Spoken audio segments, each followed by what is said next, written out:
त्योहार मनाना तो कोई हमारे भोजपुरिया सुपरस्टार्स की पत्नियों से सीखे।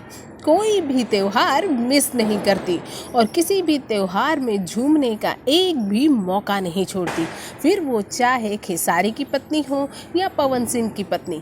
हाँ, ये बात और है कि इन दोनों पत्नियों के पति जाके लंदन में खूब मस्ती कर रहे हैं, तो यहाँ पत्नियाँ कैसे मस्ती ना करें। तो भाई दीपावली और भाई दूज के मौके पर जमकर घर में पार्टी हुई और पूजा पाठ भी हुआ। भाई दूज के मौके पर अपने भाई की लंबी उम्र और साथ बैठ के खाना खाने का रिवाज इन दोनों ने बखूबी निभाया और अपने भाई के लिए बहुत ही अच्छे अच्छे प्यारे प्यारे गिफ्ट्स भी दिए। और आपको बता दें, ऐसे मौके पर ये सभी अपने आप को झूमने से भी नहीं रोक पाए। सभी झूमे भी बहुत और इंजॉय भी बहुत किए।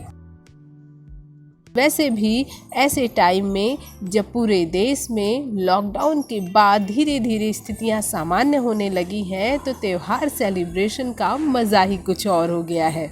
वैसे भी आजकल लंदन में खेसारी और पवन की जो केमिस्ट्री जमी है, उसे देखकर सभी हैरान हैं। लेकिन इंडिया में खेसारी और पवन की पत्नियों ने अपना एक अलग अंदाज ही लोगों के सामने पेश किया। भोजपुरी जगत की हॉट और मसालेदार गॉसिप के लिए हमें सब्सक्राइब करना बिल्कुल ना भूलिए।